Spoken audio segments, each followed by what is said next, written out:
A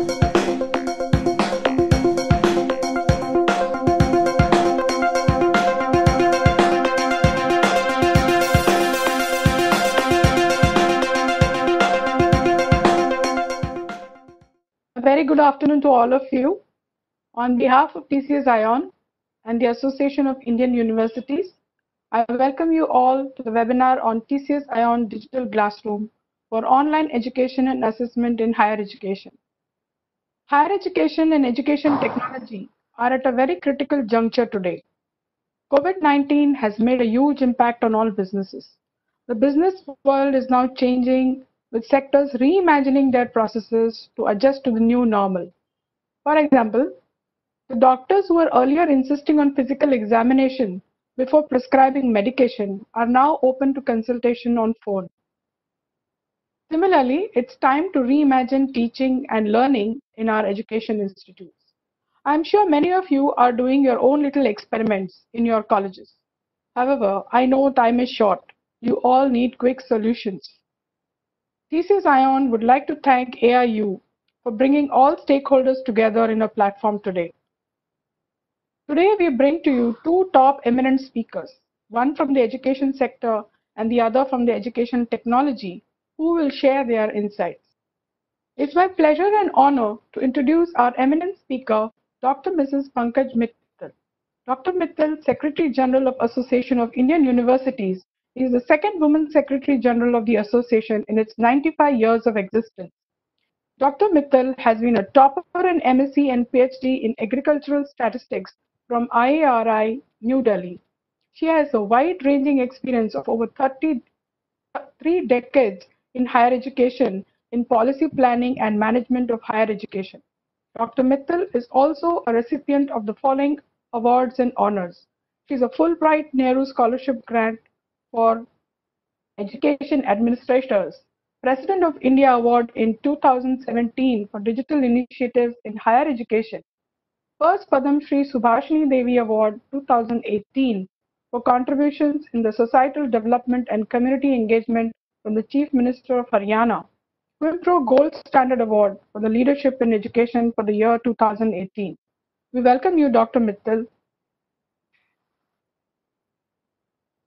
The next speaker is our own Mr. Venguswamy Ramaswamy. Venguswamy Ramaswamy is fondly known as Swamy, and he is the global head for TCS ION. He has been working very closely with the key stakeholders in education and technology world and has played an instrumental role in enabling digital platforms to bring in transparency, efficiency, governance, and value to every stakeholder in the game. TCS ION, a strategic unit of Tata Consultancy Services, has been on the forefront of reimagining the education sector since its inception. Under Swamy's leadership, TCS ION has launched a number of market-leading platforms in assessments, learning, and process management space. With this, I will now hand over to Dr. Mittal for sharing her insights on the higher education sector. Good morning to everybody, and thanks Veena for the nice introduction, and thanks to Mr. Swamy for holding this program, because we were for a long time wanting to help our universities in telling them that how many digital platforms are there and how they can be using those platforms. And Swamy, I mean the word Swamy or the name Swamy, I keep on hearing whenever we refer to TCS, it is only Acha Swamy se bol do, Swamy will do this, Swamy will do this. So I think Swamy and TCS are one and the same thing as far as online platform is concerned. So thanks for organizing this webinar for us. You were talking about the new normal. New normal, of course, is there when the universities, colleges, schools closed all of a sudden and the students were forced to stay at home. They didn't know how to study. And I'm very happy that most of our teachers, I shouldn't say most, many of our teachers, because elite institutions, of course, everybody, but in rural areas, there were teachers who were not even knowing how to teach online. So the basic parameters or basic requirements for online teaching, like first is infrastructure. And again, there also we have a lot of difficulty in terms of, say, I should say that in terms of electricity, in terms of devices, in terms of networking, in terms of bandwidth, all the four. If you say population-wise, less than 10% of the people in our country have access to all four of them. So therefore, this is a major issue, infrastructure. Of course, there are a lot of investments now being done in technology, and I am sure the government, because this time it came all of a sudden and nobody was prepared for it. But in future, the government will be doing a lot of funding for the technology, and even for these private universities, instead of investing more on buildings, they will be investing more on the technology. The infrastructure will be taken care of, but the biggest thing which was a problem for the teachers was capacity building, because many of our teachers didn't know how to teach online. So we had to take very, very special efforts to enable them to teach online. And if the teachers are listening to me, we had arranged 3 workshops by Quaspir UK to train the teachers on how to teach online. And right now there is a self-paced course which you can get the link from the AIU website or AIU Twitter handle or my Twitter handle, where you are told how to teach online, how to do the instructional designing, how to plan the lessons, how to engage the students. So please do that course. That is free of cost. That is a self-paced course. That is on online mode. Anybody can do it anytime. Please attend that course. That will help you to teach online, learn how to teach online. So that course is there. And second issue was of the platforms, because these platforms all of a sudden in this new normal post COVID, I call it BCAC, that is before Corona and after Corona. So after Corona in AC, these platforms have gained a lot of popularity and importance. Many times earlier, these platforms were talked about, but nobody wanted to use them because there was no need. So now necessity is the mother of invention. That now that the necessity is there, so now everybody is wanting to use these platforms, and many of them they don't know what all platforms are available, what is the cost associated with it, what are the good things in one platform, what are the not so good things in one platform. Maybe for different activities or different style of teaching, you may be using different types of platforms. So earlier we did one webinar with Microsoft Teams also, in which Microsoft Teams told that how their platform can be used. Now we are doing it with TCS Ion. They are also giving it free. The TCS Ion is also giving it free of cost, at least for 1 year. So online teaching part is free. Of course, the assessment part, if you take, that will be at a price. So at AIU, we are trying to help our universities and our teachers and our students to use this corona pandemic as an opportunity rather than a crisis. Therefore, we are trying to equip our teachers to teach online, equip our students to learn online, tell them about various platforms, including online internships and placements. We did a webinar on online internships and placements also there, and we told them that was basically for the placement officers, that how they can do the placements online. I don't know TCS has a solution of that type or not. But one more problem which our universities will face in future, for which we do need a solution, is that we want a solution which works on low bandwidth, because bandwidth is a major problem in most of our universities which are located in rural, backward and remote areas, and especially the colleges, because there are many colleges in these areas where bandwidth is an issue. If you can work out, I was very happy in the beginning when he was saying that if you have 512 kbps you can access this. So that was very sort of a music to my ears, because most of the platforms are asking for a very high bandwidth. So if your platform is working on a low bandwidth, we are very happy about it. So I don't want to take much time, because I want to devote more time and for the faculty to learn how the TCS Ion classroom works. So thanks to TCS and welcome to all the participants, and do learn it here. And if there are questions to AIU, if you want us to arrange many more programs in different areas, do tell us. We will be very happy to arrange them. And thanks to TCS for organizing this program. Thank you very much. Thank you. Thank you. Thank you, ma'am. We'll now take over. I will invite Swami to share his insights with the AIU and the other professors and faculty who has joined for this conference. Thank you, Veena. Welcome again, Dr. Pankaj Mittal. It's a pleasure to have you as part of this webinar, and it's always very energizing to listen to you and hear about some of the ideas. And it's very fulfilling to see how AIU is actively working on for the last several months I like this BCAC in the AC world on making sure that the universities, the stakeholders are constantly provided the needed support. And it's very important that we keep talking about the ideas, about the solutions, so that the world gets that energy. The universities, the vice chancellors, many of them who are there in this call are able to get new ideas and go forward in their own universities. I want to take this opportunity to set the context first. In the new world, universities, I believe, will have five key responsibilities. It is not that they didn't have these responsibilities earlier, but the approach that they take for these responsibilities could be a little bit different than in the BC world, right? So let me table those five key responsibilities as we have thought through this. Number one is universities will have a very high responsibility to set very high impact for new teaching and learning pedagogies.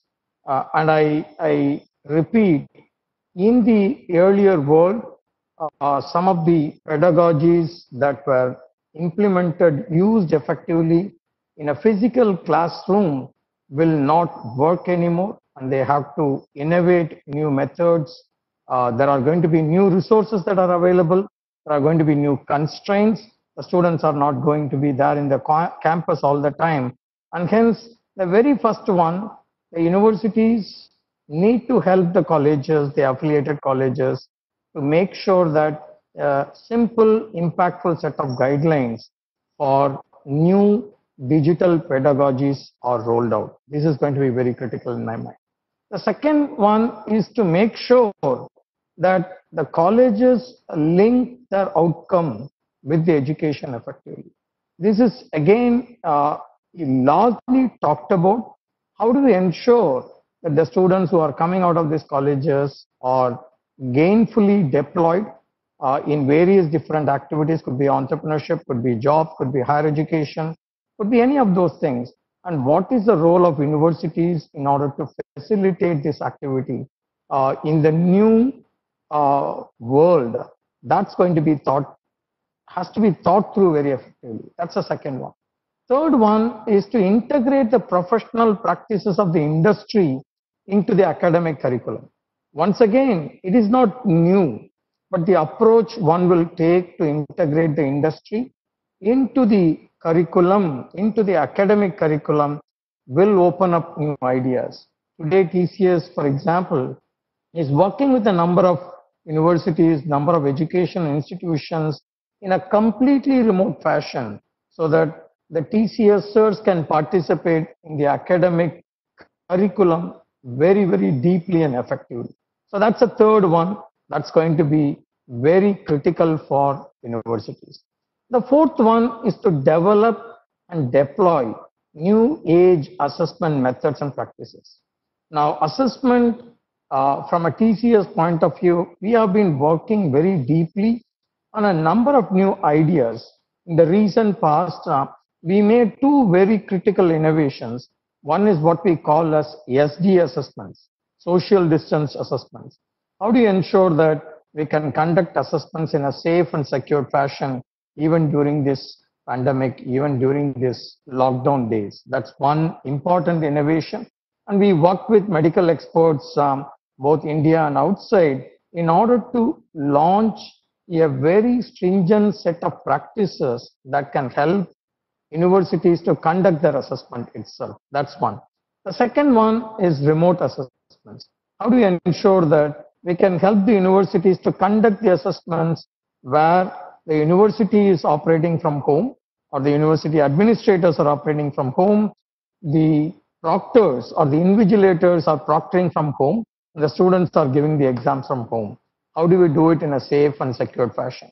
We have been doing a lot of investments on that. And this is again very critical. Develop and deploy new age assessment methods and practices in this COVID world. The fifth one, the last one, is transform themselves into the digital university. As Dr. Mittal mentioned, we believe this is the opportune time for the universities to think about how they can transition, how they can transform into a digital university and take the classroom in the colleges to the students rather than students coming to the colleges all the time. This is very similar to what happened to the banking industry a few years back. We all know few years back we used to go to banks. How many of us go to banks today? We don't. Bank is available in our room, in our living room. And that's a change that the banking industry went through. I believe this is an opportune time for universities to become digital universities and make their colleges available in the living room for the students at large. And it is not necessary that that's the only way. There's a lot of discussions, a lot of negative energy on is it really possible to have the classrooms available at home. We believe that it is going to be a hybrid model. Some of the days the classrooms are going to be available in the living room, and some of the days the classrooms are going to be available in the physical campus itself. This hybrid, we believe, will pave the way for much more impactful and effective education for the future itself. We in TCS ION has been in touch with many universities, many vice chancellors. I remember talking to the length and breadth of the country. Mr. Chakrapani from Behrampur University has been working with us right from the gate days from IIT Roorkee, where we innovated a number of practices in the assessment space. In a similar tone, we have been working with a number of universities, continue to work on that. In order to support the higher education institutions, in the last 2 months or so, we have come forward with a number of initiatives. Digital counseling for admissions. We do it for few universities in the country today, so that the students don't have to go to the universities, don't have to go and visit the campuses itself, right? Digital academics, using our Glassroom solution, we have taken a classroom onto the cloud. And again, Dr. Mittal, I want to assure you, our intent is not even to work on a low bandwidth, but to work on a no bandwidth. And we believe that is possible. And we have to make very significant technology investments to make it happen. In fact, we have actually recently worked on a hardware called Paper, which actually an education appliance that can work on no bandwidth. It is on its initial days, and we will put a lot more investment to make it visible, to make it affordable. Again, when we go to tier 2, tier 3, like a no bandwidth scenario, the solutions have to be an affordable solutions. That's important. Digital assessments is a third space where we have made a lot of investments. And again, I talked about social distance assessments and also remote assessments as two ways that we have rolled out. Digital campus, many of the affiliating universities today are slowly adopting the digital campus solution so that all interactions with the colleges and the university, all interactions with the students and the colleges and the universities goes completely on the cloud. Very similar to a banking example that we spoke about. That's a digital campus. And in the recent past, we are also launching a number of digital learning solutions. We launched our remote internships in order to help the students align with the AICTE guidelines of 1 credit, 3 credits, and 5 credits for 45 hours, 125 hours, and 210 hours of complete remote internship to help the students. These are a number of initiatives that we have taken, and this seminar, this webinar is primarily focused on the Glassroom. We have 3 aspirations for Glassroom, and I want to list it one by one. One, very clearly, provide a good number of teaching pedagogy support for the professors in the higher education. It's very critical that we support our professors and enable them with all the necessary tools, education, so that they can catch the new wave, they can catch the new trend effectively and be impactful in their job. So that's the first aspiration that we have. Second, to give the flexibility to integrate any online video session platform to the colleges. We don't want to prescribe use Teams, use Google Hangout, use Zoom. There are pros and cons. There are some of these tools have been made free. What we have done is we have integrated in an effective fashion and provided the flexibility to integrate any video online session for the colleges along with the classroom solution. Third, we want to constantly innovate new digital pedagogies along with the professors in the interested universities. We will surely work very closely with the Association of Indian Universities and the participating universities, which are very, very eager to do research along with TCS to redefine, to identify new methods and practices to make learning a lot more effective. We want to offer this free platform during this pandemic and help support the universities. For us, when classrooms are shut, classes must go on. Hence, our classrooms are open for all of you. Thank you very much for this opportunity. Back to you, Veena. Thank you, Swami. I think we had a very insightful talk from Dr. Mittal, who brought in the reality of a lot of colleges with low bandwidth, the skill, capability of the faculty, how we need to upgrade them. And Swami talking about how technology is enabling the educational institutes to close this gap and get the classrooms running in a digital fashion. I think it was a wonderful insight from both these eminent speakers. So, ma'am, would you like to share some thoughts on how evaluations that you see in this post-COVID era, how will they be different? See, the assessment and evaluation is something for which the universities are very, very sort of confused how to do it, and they are very, very concerned about it. Students are also very much concerned. Correct. And you must be seeing every day, whenever some tweet is given by MHRD or even AIU, the responses comes in the form of the exam cancel kar do, hum kaise aayenge, online kar lo. But then they also say ki online kaise karenge, we don't have the devices, we don't have the this. So basically they are wanting ki exam ho hi na, aur jo piche wala jo kuch hai, something they should have the weightage of previous ones and then the numbers should be given. But online examinations, of course, is a concern. Delhi University has recently announced that they will do the online examination. But again, there are too many concerns. So examination is an area which has to be taken by a horns, like I should say. And again, I also feel on a personal note that we should not think of examination or assessment or evaluation as a 3-hour examination which is held in the end of the semester. It should be a continuous assessment, it should be through quizzes, it should be through projects, it should be through daily interaction with the students. So it should be a continuous evaluation rather than a 3-hour examination at the end of the semester. And I really feel that in this AC era, the pattern of examinations in future will change. Recently means about one year back, UGC came out with examination reforms, but at that time Corona was nowhere. But after this Corona, I am sure UGC will also modify its examination reforms to further amend it to include these type of assessments rather than a 3-hour examination.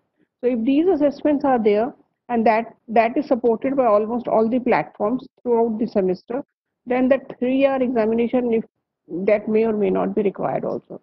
So in this also, I think if TCS feels it's okay, we can do a research study also along with TCS and some universities, that what should be the assessment methodology post-COVID era. Should it be same 3 hours, or there can be alternative methods which work better and they are continuously evaluating the student.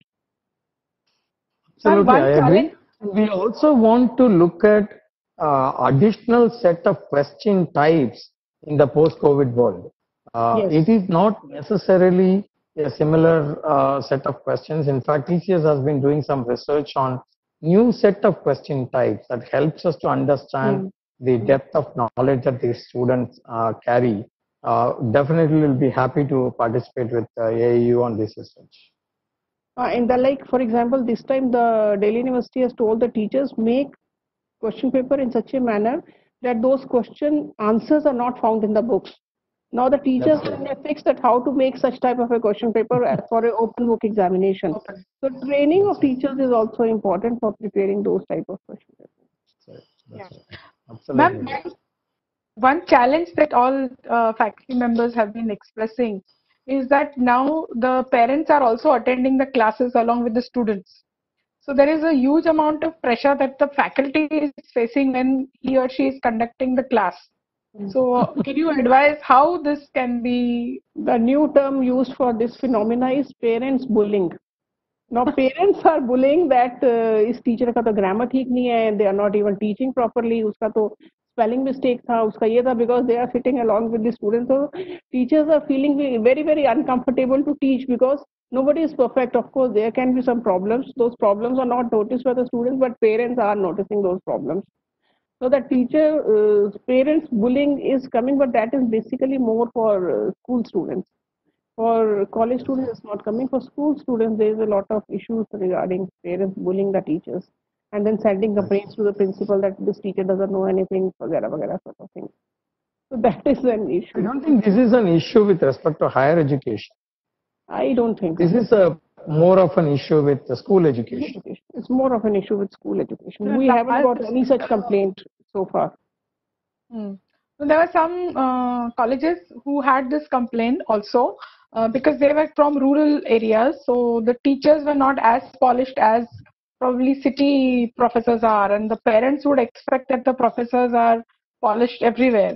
They will not accept any, the way they communicate, or oh, he's speaking in a rural language, local language. We are sending you for an English.